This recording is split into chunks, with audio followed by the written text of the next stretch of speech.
Name's Ryan Harper, 35, born and raised in Austin, Texas, where the heat's as thick as the barbecue sauce. I've got a wife, Chloe, who's a knockout, long auburn hair, a body that turns heads at the grocery store, and a laugh that could melt steel. We've been hitched for 7 years, met at a honky-tonk where she was line dancing in a denim skirt that hugged her just right. That night, we ended up in the parking lot, her back against my truck, her lips tasting like whiskey and what? It was raw, electric, and I figured I'd found my forever. For a while, I was right. Chloe's a graphic designer, works from home, and I'm a foreman at a construction site, long hours, dirt under my nails, but it pays the bills. Our nights were ours, dinners with her feet in my lap, her teasing me about my rough hands, then pulling me to bed where she'd move like she was putting on a private show. She had this way of looking at me, eyes half-lidded, whispering dirty little promises that'd keep me up for hours. Sex with Chloe was a wildfire, wild, consuming, and I couldn't get enough. Life wasn't perfect, money was tight, and she'd get moody sometimes, but I thought we were solid. Then, about 3 months ago, I started noticing changes. She'd lock herself in her office for hours, claiming deadline crises, her laptop screen always angled away when I walked in. Her phone buzzed nonstop with notifications she'd swipe away fast, her fingers trembling. She'd come to bed late, her skin flushed, her breath quick, like she'd been running or something else. I asked her about it once, sprawled on the couch with a beer. "You've been glued to that screen lately," I said, keeping it light. She just smirked, crawled onto my lap, her hands sliding under my shirt, her lips brushing my ear. "Just work, cowboy," she purred, grinding against me until I forgot the question. But the doubt lingered, a thorn in my side. Last week, it hit critical. I came home early from a canceled job, the Texas sun still blazing, and found her office door cracked open. I heard her voice, soft, seductive, not the tone she used with me. Peeking in, I saw her on a video call, her top unbuttoned just enough to show the swell of her chest, her hair tousled like she'd been rolling in the sheets. "You like that, don't you?" she was saying, her voice a sultry drawl, her fingers tracing her collarbone. The screen showed a guy, some faceless shadow with a deep voice replying, "More, baby, show me more." My stomach dropped, but my body betrayed me, a heat pooling low as I watched her lean closer, her lips parting in a way that used to be for me. I didn't barge in. I slipped back out, my heart hammering, and drove to a bar to think. Was she cheating? Streaming something illicit? I couldn't wrap my head around it. Chloe, my sweet, shy wife, putting on a show for strangers? But the image burned in my mind, her curves, her voice, that guy's hungry tone. I went home late, played dumb, and she greeted me with a kiss, her hands roaming, her body pressing against mine like nothing had changed. I let her, my hands gripping her hips, my mind a mess of anger and arousal. "Missed you," she whispered, and I almost believed her, until I saw her phone light up with a message from Venomous that she had too quick. The next day, I couldn't let it go. I waited until she was in the shower, her silhouette visible through the frosted glass, water cascading over her skin, and grabbed her laptop. Her password was our anniversary, sweet, but naive. I dug into her files, finding a folder labeled Private Sessions. Inside were videos, dozens of them, Chloe in lingerie, posing, talking, her voice dripping with seduction to faceless men online. She wasn't just chatting, she was running a paid cam site, raking in cash under the name Texas Temptress. My jaw hit the floor, thousands of dollars in transactions, tips from guys calling her goddess and queen. She was good, damn good, and it made me sick, and hard, which made me sicker. I confronted her that night, laptop open on the kitchen table, a video paused on her and a red lace number, her eyes locked on the camera. "What the hell is this, Chloe?" I demanded, my voice rough, my hands shaking. She didn't flinch, just leaned against the counter, crossing her arms, her chest pushed out like she knew the effect it had. "It's a side hustle," she said, calm as a summer breeze. "We needed the money, Ryan. You've been busting your ass, and I didn't want to stress you. It's just business." Business. The word stung, but her tone, cool, confident, lit a fire in me. "Just business." I stepped closer, my voice dropping. "You're stripping for strangers, letting them drool over you, and calling it business?" She smirked, stepping into my space, her hand sliding up my chest. "Jealous, cowboy?" she teased, her lips brushing mine, her body pressing against me until I could feel every curve. I grabbed her wrists, pinning them behind her, my breath ragged. "Damn right I am," I growled, kissing her hard, tasting her defiance, my mind screaming even as my body gave in. But I pulled back, my chest heaving. "Who's Venomous?" I asked, my voice cold now. Her smile faded, just for a second, before she recovered. "Just a client," she said, too quick. "Big tipper. Nothing more." I didn't believe her, and the look in her eyes, guilt, fear, told me I was right to dig deeper. I spent the next few hours hacking into her accounts, amateur stuff, but enough to find encrypted chats with Venomous, filled with flirty messages and plans to meet. IRL. My blood ran cold. This wasn't just a job. This was personal. The next morning, I tracked her again. She said she had a client call, but the tracker pinged at a motel off I-35, a seedy spot I knew too well from late-night drives. I parked across the street, watching her slip inside room 12, her hips swaying in a trench coat that had God knows what. 10 minutes later, a guy in a hoodie followed, tall, broad, nothing like me. My heart sank, but I waited, my camera ready. When they came out an hour later, she was laughing, his arm around her, and I snapped the shot, her kissing him, hard, under the neon sign. I drove home in a daze, the photo burning in my pocket, my mind a whirlwind of rage and something darker, desire, twisted and wrong. She walked in at dusk, her lips swollen, her coat undone, and I just stared, the camera hidden behind me. Good call. I asked, my voice steady. She nodded, smiling, and came to me, her hands sliding under my shirt again. The best, she whispered, and I let her pull me close, my body betraying me once more. Even as I planned my next move, I stood there in the kitchen, Chloe's hands under my shirt, her body pressed against mine like a promise I couldn't trust anymore. Her lips brushed my neck, soft and deliberate, sending a jolt through me that I hated myself for. The photo from the motel, her locked in that kiss with the hoodie guy, burned a hole in my pocket, but I didn't pull it out. Not yet. Her breath was warm, her curves tempting, and for a moment, I let myself fall into it, my hands gripping her hips, pulling her closer. She moaned softly, a sound that used to drive me wild, and I kissed her back, hard, possessive, trying to reclaim something I wasn't sure was mine anymore. But then I tasted him, faint, musky, not my scent, and I snapped out of it, shoving her back against the counter. Her eyes widened, a mix of surprise and defiance, but she didn't pull away. What's wrong, Ryan? She asked, her voice a purr, her fingers tracing the edge of my jaw. You're all wound up tonight. I stepped back, my chest heaving, my mind a battlefield. Just figuring out where you've been, I said, my voice low, edged with steel. That client call looked pretty personal. Her smirk faltered, but she recovered fast, flipping her hair back with a laugh. You're imagining things, cowboy, she said, stepping closer again, her hand sliding down my chest. It's just work, stressful, sure, but work. You know I'd never. She let the sentence hang, her lips parting as she leaned in, her breath teasing mine. I wanted to believe her, wanted to lose myself in her again, but the image of that motel kiss kept flashing in my head. I grabbed her wrists, gentler this time, but firm. Don't, I said. Don't play me, Chloe. I saw you. Her face went pale, her bravado cracking. Saw me? She whispered, her voice trembling. What do you mean? I didn't answer, just held her gaze, letting the silence stretch until she squirmed.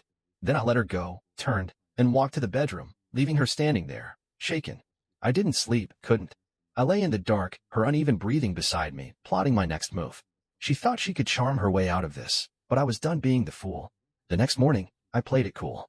Made coffee, kissed her forehead, acted like the night before never happened. She smiled, relieved, and went to her office, locking the door behind her.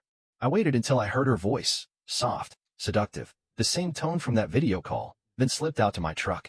I'd cloned her laptop the night before, using a USB stick I'd picked up from a shady tech guy downtown. Back at the garage, I plugged it in, my heart pounding as I dove into her files. More videos, more chats, hundreds of men paying to watch her, tipping big for private sessions. But it was the messages with Venomous that made my blood run cold. Tomorrow night, same place, he'd written. Can't wait to feel you for real. Her reply. Me neither. Bring the cash. My stomach twisted. Cash? This wasn't just online anymore. I tracked the location, another motel, this time off Route 6, a dive even seedier than the last. I spent the day prepping, renting a car so she wouldn't spot me, grabbing a burner phone to record audio. That night, I followed her, my pulse racing as she drove to the meetup, her trench coat hiding that killer figure. She went into room 9, and 10 minutes later, a guy in a leather jacket, Venomous, I assumed, followed. I parked out of sight, slipped closer, and pressed the recorder to the wall. Her voice came through, low and sultry. You've been teasing me too long, followed by a man's groan, fabric rustling, a bed creaking.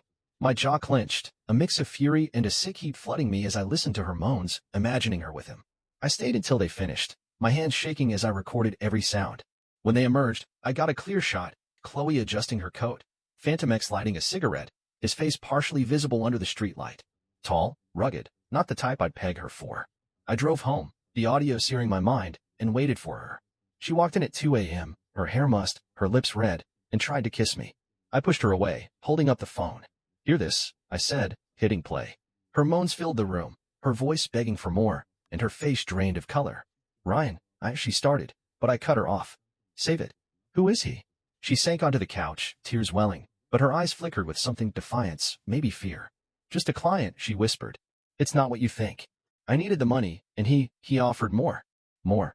The word hung there, and I felt a surge of rage, and something darker, a twisted desire to know every detail. I stepped closer, my voice a growl. More how, Chloe?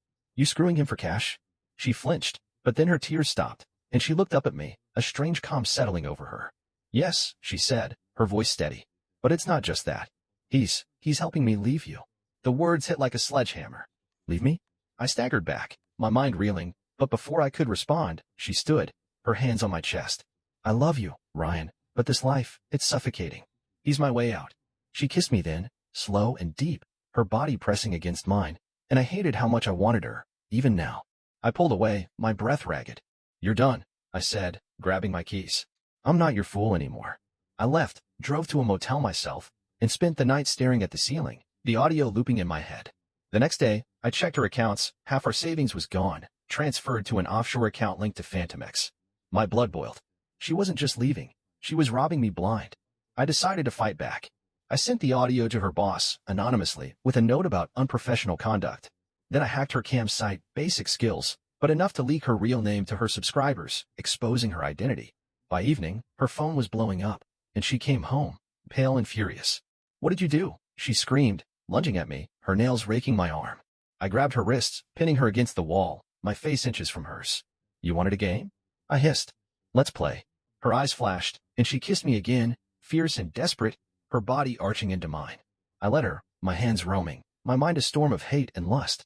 But as she pulled back, whispering, you can't stop me, I saw it, the truth. This wasn't just about money or escape. There was something else, something she wasn't telling me.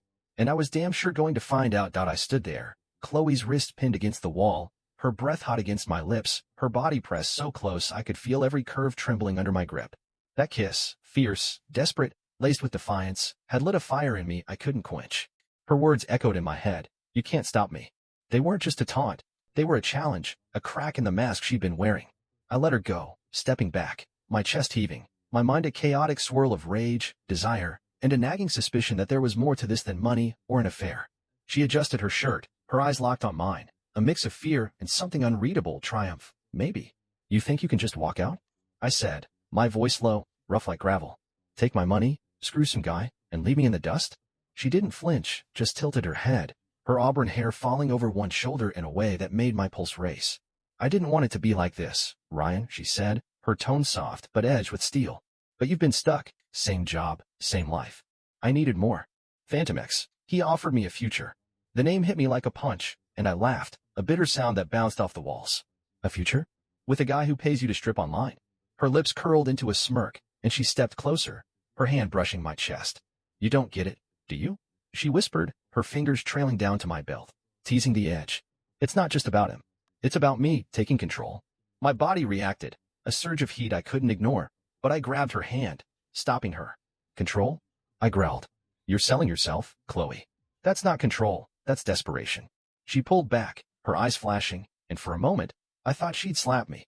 Instead, she turned and stormed to her office, slamming the door. I didn't follow, not yet. I needed to cool off, to think. The audio from the motel, the drained savings, the leaked cam identity, it was all a mess, but it was my mess now. I spent the night in the guest room, the sound of her pacing filtering through the walls, her voice low as she made calls I couldn't hear.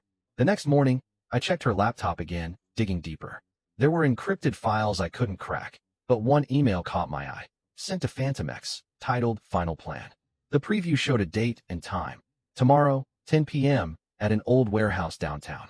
My gut twisted. This wasn't just a fling or a cash grab. It was something bigger.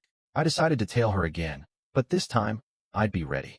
I rented another car, grabbed a voice recorder, and waited outside her office that evening. She left at 9, dressed in a sleek black outfit, her heels clicking with purpose. I followed her to the warehouse, a crumbling brick building I'd passed 100 times but never noticed. She slipped inside, and I parked out of sight, creeping closer with the recorder. The air was thick with tension, the faint hum of voices inside making my pulse race. Through a cracked window, I saw her, Chloe, standing under a single bulb, talking to a group of men, Venomous among them. He was taller than I'd expected, broad-shouldered, his face half hidden by a cap. They were handing her stacks of cash, and she counted it with a cool precision, her voice firm. "This is the last drop," she said. "After tonight, I'm out." One guy laughed, a rough sound. "You sure your husband won't sniff this out?" She smirked, glancing at Phantom X. "He's too busy playing detective. He won't find us." My blood ran cold. Last drop? Us. I recorded every word, my hands trembling.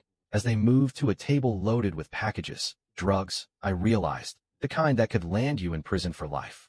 Chloe was running a smuggling ring, using her cam persona to launder money, Phantom X her partner. I felt sick, but a dark thrill coursed through me. Anger, yes, but also a twisted pride in her cunning. She played me, played them all, and I was damn sure going to expose her.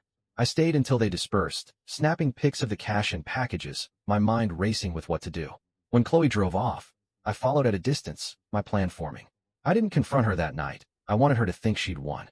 Instead, I sent the audio and photos to a contact at the Austin PD, an old buddy who owed me a favor, with a note. "Check the warehouse on 5th. You'll find what you need." Then I went home, waiting for her, the evidence burning in my pocket. She walked in at midnight, her outfit disheveled, her eyes bright with adrenaline. She saw me on the couch, a whiskey in hand, and froze. "You're up late," she said, her voice cautious. I stood, stepping close, my hand brushing her cheek. "Been thinking about you," I said, my tone soft, seductive, letting her relax. She smiled, leaning into me, her hands sliding under my shirt, her lips finding mine. I kissed her back, deep and hungry, my hands roaming her body, feeling the heat of her against me.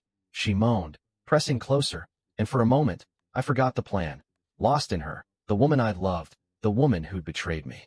But I pulled back, my breath ragged. "You're good, Chloe," I whispered. "Real good.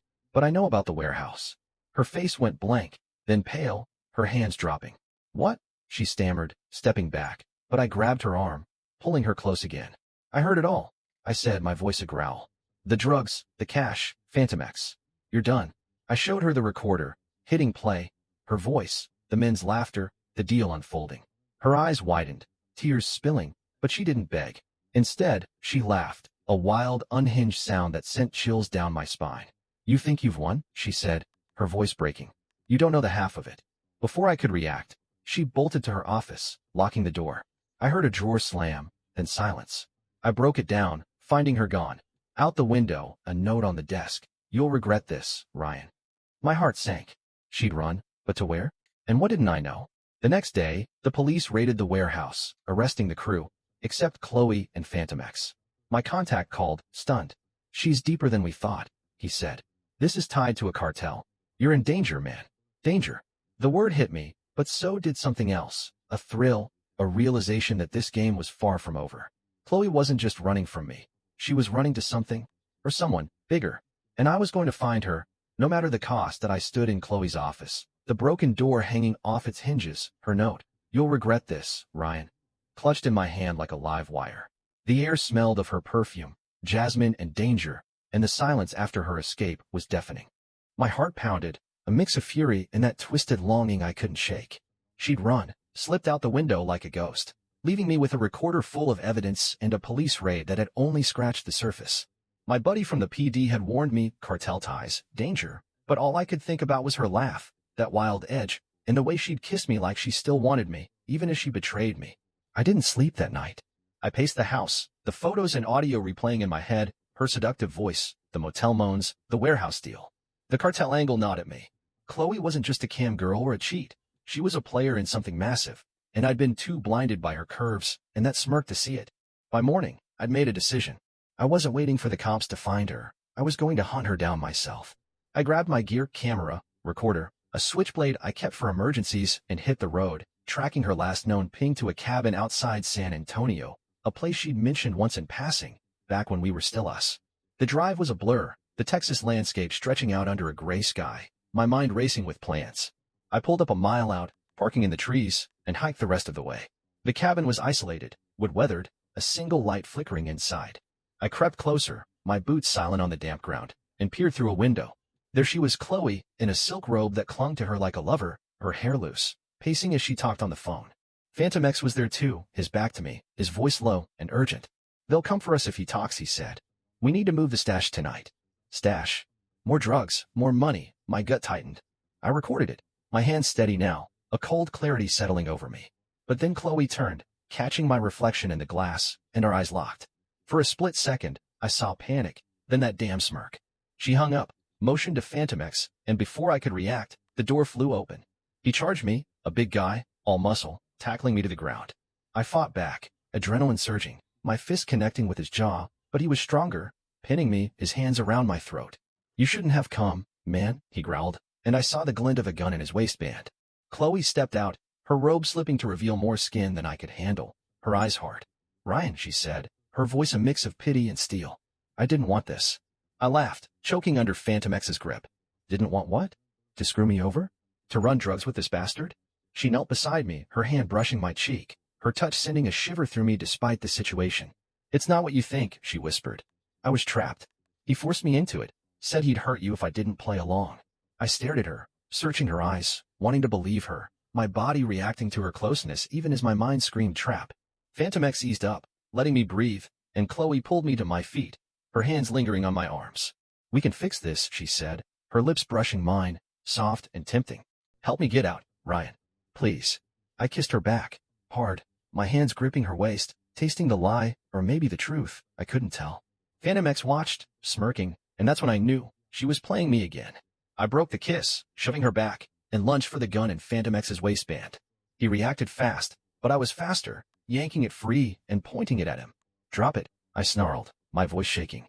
Chloe screamed, stepping between us, her robe falling open, her body a distraction I couldn't ignore.